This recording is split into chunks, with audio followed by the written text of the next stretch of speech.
Did you hear what I was playing, Lane? I didn't think it polite to listen, so... I'm sorry for that. For your sake. I don't play accurately. Anyone can play accurately, but I play with wonderful expression. So far as the piano is concerned, sentiment is my forte. Yes, sir. Do you have the cucumber sandwiches cut for Lady Bracknell? Oh, they're on the table, sir. Oh. By the way, Lane, I see from your book that on Thursday night, when Lord Shaw and Mr. Worthing dined with me, 8 bottles of champagne are entered as having been consumed. 8 bottles and a pint, sir. Why is it that at a bachelor's establishment the servants invariably drink the champagne? I ask merely for information. It has to do with the quality of the wine, sir. I've often found that in married households, the champagne is of an inferior brand. Good heavens! Is marriage really so demoralizing? I hear it is a very pleasant estate, sir. I have very little experience of it myself, up to the present. I've only been married once, and that was in consequence of a misunderstanding between myself and a young person. I don't know that I'm much interested in your family life, Lane. It's not very interesting, sir. I never think of it myself. Very natural, I'm sure. That will do, Lane. Thank you. Yes, sir. Lane's views on marriage seem somewhat lax. Really, if the low orders aren't going to serve as a good example for the rest of us, what on earth is the use of them at all? And they seem to me, as a class, to have no sense of moral responsibility. Mr. Earnest Worthing, sir. How are you, my dear Ernest? What brings you up to town? Oh, pleasure. But not to bring one anywhere. Eating as usual, I see, Algy. I believe it is customary in good society to have some slight refreshment at 5 o'clock. Where have you been since last Thursday? In the country. What on earth do you do there? When one is in town, one amuses oneself. When one is in the country, one amuses other people. It is excessively boring. And who are the people you amuse? Oh, neighbours. Neighbours. Got nice neighbours in your part of Shropshire? Perfectly horrid. Never speak to one of them. How immensely you must amuse them. By the way, Shropshire is your county, is it not? Huh? Shropshire? Yes, of course. Hello, why all these cups? Why cucumber sandwiches? Why such reckless extravagance in one so young? Who is coming to tea? Merely Aunt Augusta. And Gwendolen. How perfectly delightful. Yes, that is all very well. However, I don't know that Aunt Augusta will quite approve of your being here. May I ask why? My dear fellow, the way you flirt with Gwendolen is perfectly disgraceful. It is almost as bad as the way Gwendolen flirts with you. I am in love with Gwendolen. I have come up to town expressly to propose to her. I thought you'd come up for pleasure. I call that business. How utterly unromantic you are. I really don't see anything romantic in proposing. It is very romantic to be in love. There's nothing romantic about a definite proposal. One may be accepted. One usually is, I believe. Then the excitement is all over. The very essence of romance is uncertainty. If I ever do get married, I'll certainly try to forget the fact. I have no doubt about that, dear Algy. The divorce court was specially invented for people whose memories are so curiously constituted. There's no use speculating on that subject. Divorces are made in heaven. Oh, please, don't touch the cucumber sandwiches. They're ordered specially for Aunt Augusta. Well, you have been eating them all the time. That's quite a different matter. She is my aunt. Here, have some bread and butter. The bread and butter's for Gwendolen. Gwendolen is devoted to bread and butter. And very good bread and butter it is too. My dear fellow, you need not eat as if you were going to eat it all. You behave as if you were married to her already. You are not married to her already, and I have grave doubt you ever will be. Why on earth do you say that? In the first place, girls never marry the men they flirt with. Girls don't think it right. That is nonsense. It isn't. It is a great truth, one which accounts for the extraordinary number of bachelors one sees all over the place. In the second place, I don't give my consent. Your consent? My dear fellow, Gwendolen is my first cousin, and before I can allow you to marry her, you will have to clear up the whole question of Cecily. Cecily? What on earth do you mean? What do you mean, Algy, by Cecily? I don't know anyone by the name of Cecily. Bring me that cigarette case that Mr. Worthing left in the smoking room last you dined here. Yes, sir. Do you mean to say you have had my cigarette case all this time? I wish to goodness you had let me know. I have been writing frantic letters to Scotland Yard about it. I was very nearly offering a large reward. Well, I wish you would offer one. I happen to be more than usually hard up. It's no good offering a large reward now that the thing is found. I think that is mean of you to say, Ernest, I must say. However, it makes no matter, for now that I look at the inscription inside, I find the thing is yours after all. Of course it's mine. You've seen me with it 100 times, and you have no right whatsoever to read what is written inside. It is a very ungentlemanly thing to read a private cigarette case. It is absurd to have a hard, fast rule about what one should and shouldn't read. More than half of modern culture depends on what one shouldn't read. I'm quite aware of the fact, and I don't propose to discuss modern culture. It isn't the sort of thing one should talk of in private. I simply want my cigarette case back. Yes, but this isn't your cigarette case. This cigarette case is a present from someone of the name of Cecily. And you just said you don't know anyone of that name. Well, if you must know, Cecily happens to be my aunt. Your aunt? Yes, charming old lady she is too, lives at Tunbridge Wells. Just give it back to me, Algy. But why does she call herself Little Cecily if she's your aunt and lives at Tunbridge Wells? From Little Cecily with her fondest love. My dear fellow, what on earth is there in that? Some aunts are tall, some aunts are not tall. That is a matter that surely an aunt may be allowed to decide for herself. You seem to think that every aunt should be exactly like your aunt. That is absurd. For heaven's sake, give me back my cigarette case. But why does she call you her uncle? From Little Cecily with her fondest love to her dear Uncle Jack. There is no objection, I admit, to an aunt being a small aunt. But why an aunt, no matter her size, should refer to her own nephew as her uncle, I can't quite make out. Besides, your name isn't Jack at all, it is Ernest. It isn't Ernest, it's Jack. You have always told me it was Ernest. I have introduced you to everyone as Earnest. You answer to the name of Ernest. You look as if your name was Ernest. You are the most earnest-looking person I ever saw in my life. You're saying your name isn't Ernest. Just on your cards, here is one of them. Mr. Ernest Worthing, B4, The Albany.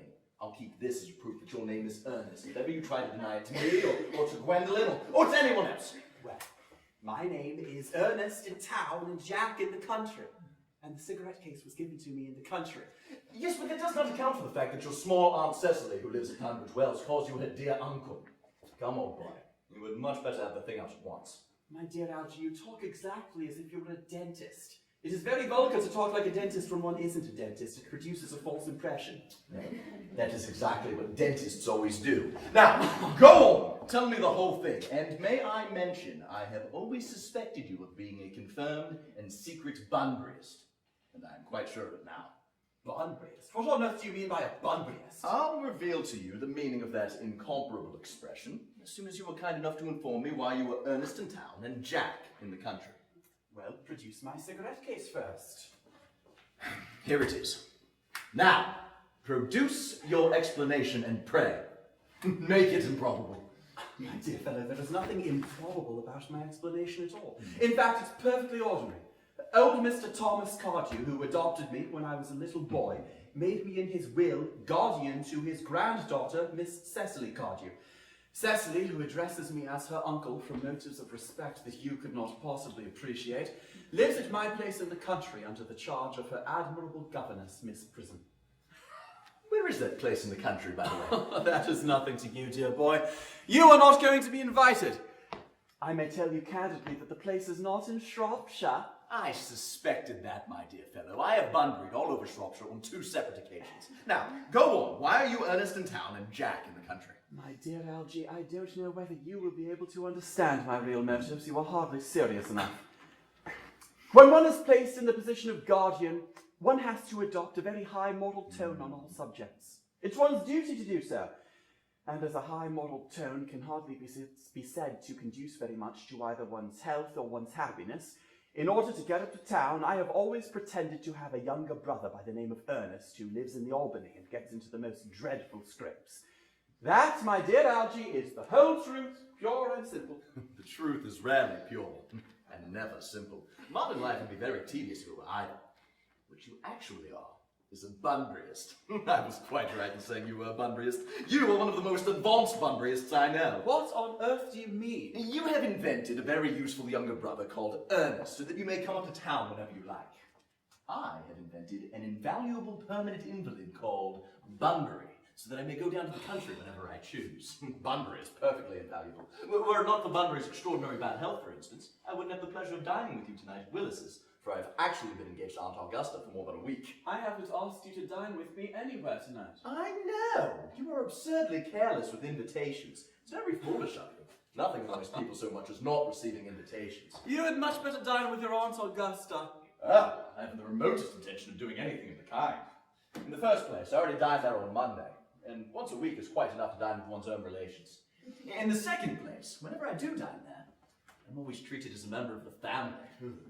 In the third place, I know perfectly well whom she intends to seat me next to tonight. She will seat me next to Mary Farquhar, who always flirts with her own husband across the dinner table. That is not very pleasant. Indeed, it is not even decent. That sort of thing is enormously on the increase. The number of women in London who flirt with their own husbands is positively scandalous. It looks so bad. It's simply washing one's clean linen in public.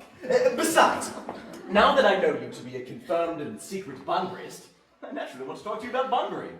I want to teach you the rules. I'm not a Bunburyist at all. If Gwendolen accepts me, I'm going to kill my brother. Indeed, I think I'd kill him in any case. Cecily is a little too much interested in him. It is rather a bore. So I'm going to get rid of Ernest, and I strongly advise you to do the same with your invalid friend who has the absurd name. Nothing will induce me to part with Bunbury. And if you ever do get married, which seems to me extremely problematic, you will be very glad to know Bunbury. A man who marries without knowing Bunbury has a very tedious time of it. That is nonsense. If I marry a charming girl like Gwendolen, and she is the only girl I ever saw in my life that I would marry, I certainly won't want to know Bunbury. Then your wife will. You don't seem to understand that in married life, 3 is company and 2 is none. For heaven's sake, don't try to be cynical. It's perfectly easy to be cynical. My dear boy, it isn't easy to be anything nowadays. There's such a beastly lot of competition about. Ah, that must be Aunt Augusta. Only relatives, or creditors, ever ring in that Wagnerian manner. Now, if I get her out of the way for 10 minutes so that you might have a chance of proposing to Gwendolen, may I dine with you tonight at Willis's? I suppose so, if you want to. But you must be serious about it. I hate people who are not serious about meals. It is so shallow of them. Lady Bracknell and Miss Fairfax. Good afternoon, dear Algernon. I hope you are behaving very well. Oh, I'm feeling very well, Aunt Augusta. That's not quite the same thing. In fact, the two things rarely go together. Oh, dear me, you are smart. I am always smart, am I not, Mr. Worthing? You're quite perfect, Miss Fairfax. Oh, I hope I'm not that. It would leave no room for development, and I intend to develop in many directions. I'm sorry if we are a little late, Algernon, but I was obliged to call on dear Lady Harbury. I hadn't been there since her poor husband's death. I never saw a woman so altered. She looked quite 20 years younger. And now I'll have a cup of tea and one of those nice cucumber sandwiches you promised me. Certainly, Aunt Augusta. Won't you come and sit here, Gwendolen? Thanks, Mamma. I'm quite comfortable where I am. Good heavens, Lane, why are there no cucumber sandwiches? I ordered them specially. There were none at the market, sir. I went down twice. No cucumbers. Not even for ready money, sir. That will do, Lane. Thank you. I am greatly distressed, Aunt Augusta, about there being no cucumbers. Not even for ready money. It really makes no matter, Algernon. I had some crumpets with Lady Harbury, who seems to me to be living entirely for pleasure now. I hear her hair has turned quite gold from grief. It certainly has changed its colour, though from what cause I, of course, cannot say. I have quite a treat for you tonight, Algernon. I'm going to seat you with Mary Farquhar. She's such a nice woman and so attentive to her husband. It's delightful to watch them. I am afraid, Aunt Augusta, I shall have to give up the pleasure of dining with you tonight after all. Oh, I hope not, Algernon. It would put my table completely out. Your uncle would have to dine upstairs. Fortunately, he is accustomed to that. It is a great bore, and I need hardly say a terrible disappointment. But the truth is, I've just had a telegram to say that my dear friend Bunbury is quite ill again. They seem to think I should be with him. It is very strange. This Mr. Bunbury seems to suffer from curiously bad health. Oh yes, poor Bunbury's a dreadful invalid. Well, I think it is high time, Algernon, that Mr. Bunbury made up his mind whether to live or to die. This shilly-shallying with the question is absurd. Nor do I in any way approve of the modern sympathy with invalids. Illness of any kind is hardly a thing to be encouraged in others. Health is the primary duty of life. I'm always telling that to your poor uncle, but he never seems to take much notice as far as any improvement in his ailment goes. Well, I would be much obliged if you were to ask Mr. Bunbury from me to be kind enough not to have a relapse on Saturday, for I rely on you to arrange my music for me. It is my last reception, and one wants something that will encourage conversation, particularly at the end of the season when everyone has said practically whatever they had to say, which in most cases was probably not much. I'll speak to Bunbury, Aunt Augusta, if he is still conscious, and I think I can promise he'll be all right by Saturday. Of course, the music is a great difficulty. You see, if one plays good music, then people don't listen. But if one plays bad music, well, then people don't talk.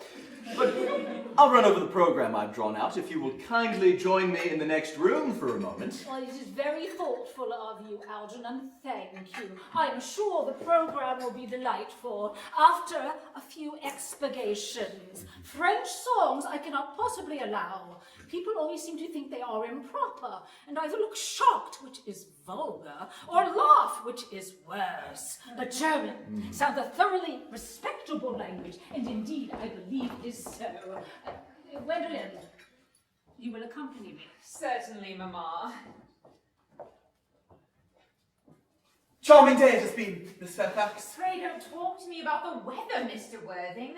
Whenever people talk to me about the weather, I always feel quite certain that they mean something else. And that makes me so nervous. I do mean something else. I thought so. In fact, I am never wrong. And I would like to be allowed to take advantage of Lady Bracknell's temporary absence. I would certainly advise you to do so. Mamma has a way of coming back suddenly into a room that I have often had to speak to her about. Miss Fairfax, ever since I met you, I have admired you more than any girl I have ever met since I met you. Yes, I am quite well aware of the fact. And I often wish that in public, at any rate, you had been more demonstrative. For me, you have always had an irresistible fascination. But even before I met you, I was far from indifferent to you. We live, as I hope you know, Mr. Worthing, in an age of ideals. The fact is constantly mentioned in the more expensive monthly magazines and has reached the provincial pulpits, I am told. And my ideal has always been to love someone of the name Earnest. There is something in that name that inspires absolute confidence. The moment Algernon first mentioned to me that he had a friend called Earnest, I knew I was destined to love you.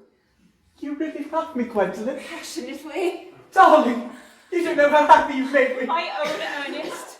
But you don't really mean to say that you couldn't love me if my name wasn't Ernest. But your name is Earnest. Yes, I know it is. But supposing it was something else, do you mean to say you couldn't love me then? Oh, that is clearly a metaphysical speculation, and like most metaphysical speculations, has very little reference at all to the actual facts of real life as we know them. Personally, darling, to speak quite candidly, I don't much care about the name of Ernest. I don't think the name suits me at all. It suits you perfectly. It is a divine name. It has a music of its own. It produces vibrations. Well, really, Gwendolen, I must say that I think there are lots of other, much nicer names. I think Jack, for instance, a charming name. Jack? No, there is very little music in the name Jack, if any at all, indeed. It does not thrill, it produces absolutely no vibrations. I have known several Jacks, and they all, without exception, were more than usually plain. Besides, Jack is a notorious domesticity for John, and I pity any woman who is married to a man called John. She would probably never be allowed to know the entrancing pleasure of a single moment's solitude. The only real safe name is Earnest. Gwendolen, I must get christened at once. I mean, we must get married at once. There is no time to be lost. Married, Mr. Worthing? Well, surely. You know that I love you, and you led me to believe, Miss Fairfax, that you were not absolutely indifferent to me. I adore you, but you haven't proposed to me yet. Nothing at all has been said about marriage.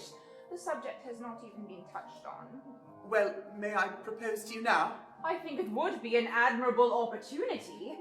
And to spare you any possible disappointment, Mr. Worthing, I think it only fair to tell you quite frankly beforehand that I am fully determined to accept you. Gwendolen! Yes, darling, what have you got to say to me? You know what I've got to say to you. Yes, but you don't say it. Gwendolen, will you marry me? Of course I will, darling. How long you have been about it. I am afraid you have had very little experience in how to propose. My own one, I have never loved anyone in the world but you. Yes, but men often propose for practice. I know my brother Gerald does. All my girlfriends tell me so. What wonderfully blue eyes you have, Ernest. They are quite blue. I hope you will always look at me just like that, especially when there are other people present. Mr. Worthing! Rise, sir, from this semi-recumbent position. It is most indecorous. Mamma, I must beg you to retire. This is no place for you. Besides, Mr. Worthing has not quite finished yet. Finished what, may I ask? I am engaged to Mr. Worthing, Mamma. Pardon me. You are not engaged to anyone. When you do become engaged to someone, I or your father, should his health permit him, will inform you of the fact. An engagement should come on a young girl as a surprise, pleasant or unpleasant as the case may be. It is hardly a matter she could be allowed to arrange for herself. And now I have a few questions to put to you, Mr. Worthing. While I am making these inquiries, you, Gwendolen, will wait for me below in the carriage. Mamma! In the carriage, Gwendolen. Gwendolen, the carriage! Yes, Mamma.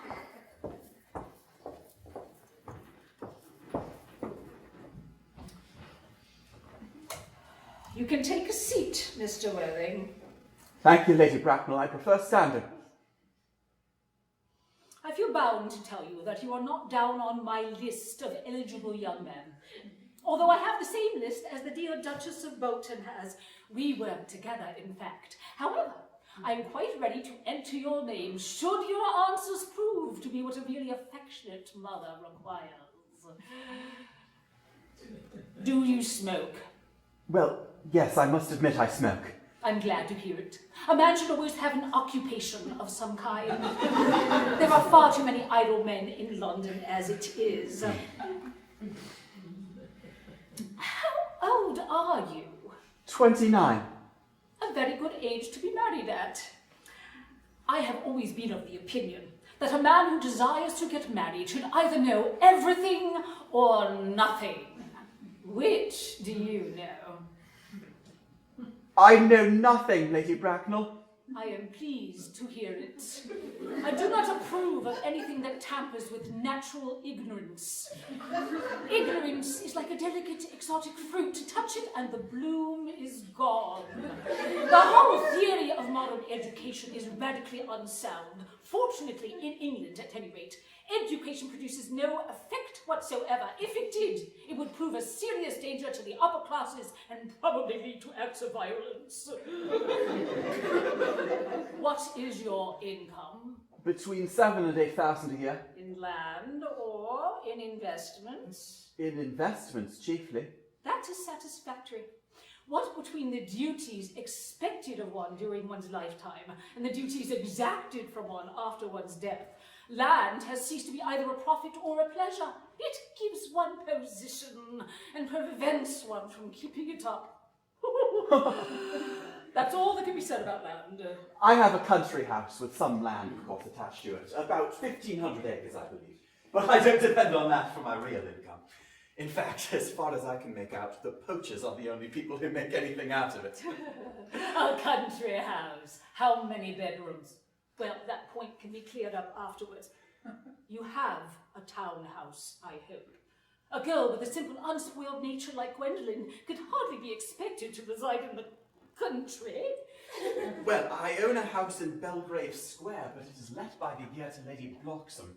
Of course, I can get it back whenever I like at 6 months' notice. Lady Bloxham, I don't know her. Oh, she goes about very little. She is a lady considerably advanced in years. Ah, nowadays that does no guarantee respectability of character. What number in Belgrave Square? 149. The unfashionable side. I thought there was something. However, that can be easily altered. Do you mean the fashion or the side? Both, if necessary, I presume.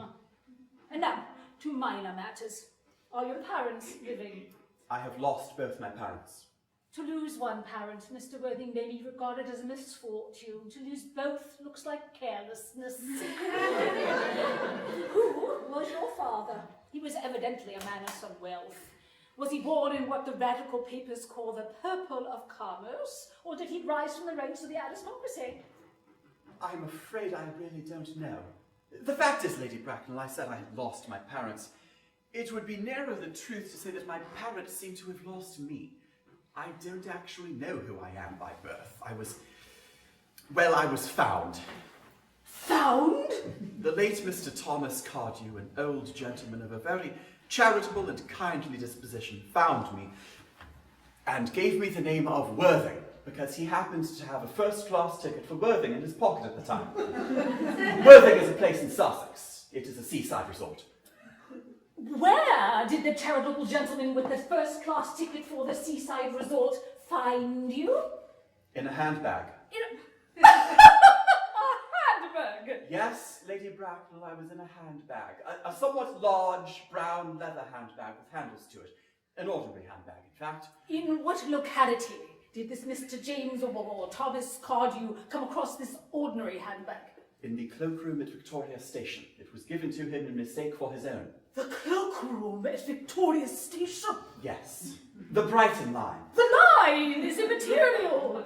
Mr. Worthing, I must confess I am somewhat bewildered by what you have just told me. To be born, or to be bred in a handbag, whether it had handles or not, seems to me to display a contempt for the ordinary decencies of family life that reminds one of the worst excesses of the French Revolution, and I presume you know what that unfortunate movement led to. As for the particular locality in which the handbag was found, a cloakroom at a railway station might serve to conceal a social indiscretion. Indeed, has probably been used for that purpose before now. But it can hardly be regarded as an assured basis for a recognized position in good society. May I ask you then what you would advise me to do? I need hardly say that I would do anything in the world to ensure Gwendolen's happiness. I would strongly advise you, Mr. Worthing, to try and acquire some relations as soon as possible, and to make a definite effort to produce, at any rate, one parent of either sex before the season is quite over. I don't see how I could possibly manage to do that. I can produce the handbag at any moment. I really think that should satisfy you, Lady Bracknell. Me, sir? What has this to do with me? Ah, you could hardly imagine that I and Lord Bracknell could dream of allowing our only daughter, a girl brought up with the utmost care, to marry into a cloakroom and form an alliance with a parcel. Oh, good morning, Mr. Worthing. Good morning.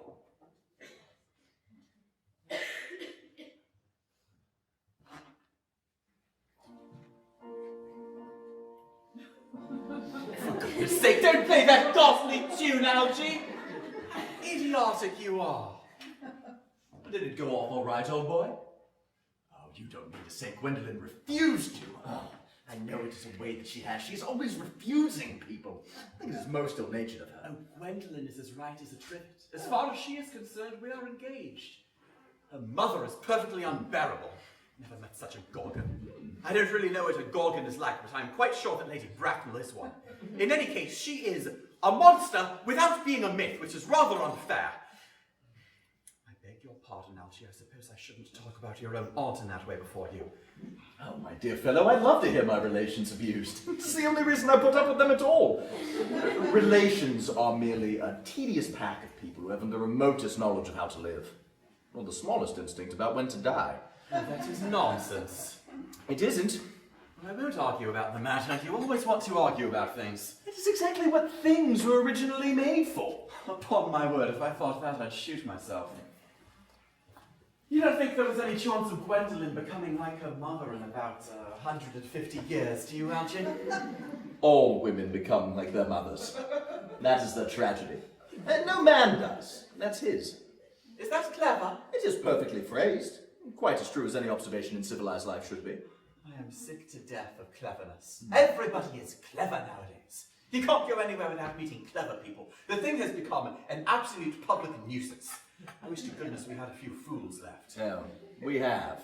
I should extremely like to meet them. What did they talk about? The fools? About the clever people, of course. What fools? By the way, did you tell Gwendolen the truth about your being Earnest in town and Jack in the country? My dear fellow, the truth isn't quite the sort of thing one tells to a nice, sweet, refined girl. What extraordinary ideas you have about the way to behave to a woman. The only way to behave to a woman is to woo her if she is pretty, and to woo someone else if she is plain. That is nonsense. What about your brother?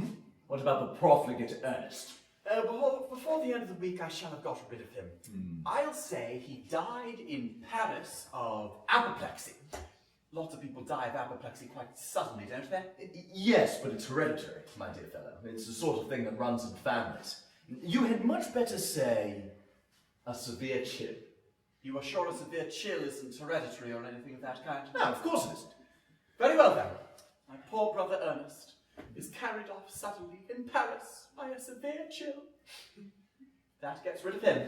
But I thought you said that Miss Cardew was a little too much interested in your poor brother Ernest.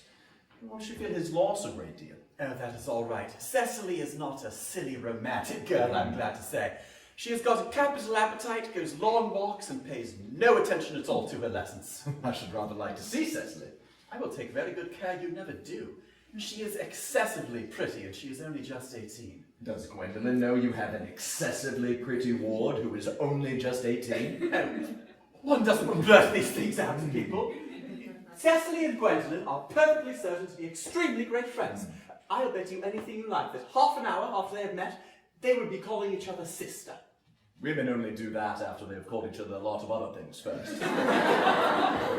Now, if we are going to get a good table of witnesses, we really must go and dress. Do you know it's nearly 7? It was always as nearly 7. Well, I'm hungry. I never knew you when you weren't. What should we do after dinner? Shall we go to the theatre? Oh no, I loathe listening. Let's go to the club. Oh no, I hate talking. Well, we can trot round to the Empire at 10. Oh no, I can't bear looking at things. It is so silly. What shall we do? Nothing. It's awfully hard work doing nothing. However, I don't mind hard work where there's no definite object of any kind. Miss Fairfax? Gwendolen, upon my word. Algy, kindly turn your back. I have something very particular to say to Mr. Worthing. Gwendolen, I really don't think I can allow this at all. Algy, you always adopt a strictly immoral attitude towards life. You are not quite old enough to do that. My own darling. Ernest, we may never be married. From the expression on Mamma's face, I feel we never shall. Few parents nowadays pay any regard to what their children say to them. The old-fashioned respect for the young is fast dying out. Whatever influence I had over Mamma, I lost at the age of 3. But, although she may prevent us from becoming man and wife, and I may marry someone else, and marry often, nothing that she can possibly do can alter my eternal devotion to you. Dear Gwendolen. The story of your romantic origin as related to me by Mamma, with unpleasing comments, has naturally stirred the deeper fibers of my nature. Your Christian name has an irresistible fascination. The simplicity of your character makes you exquisitely incomprehensible to me. Your town address at the Albany I have. What is your address in the country? The Manor House, Walton, Hertfordshire. There is good postal service, I suppose. It may be necessary to do something desperate. That, of course, will require serious consideration. I will communicate with you daily. My own one. How long do you remain in town? Till Monday. Good. Algy, you may turn round now. Oh, thanks, I've turned round already. You may also ring the bell. You will let me see you to your carriage, my own darling. Certainly. I will see Miss Fairfax out. Yes, sir. Glass of sherry, Lane. Yes, sir.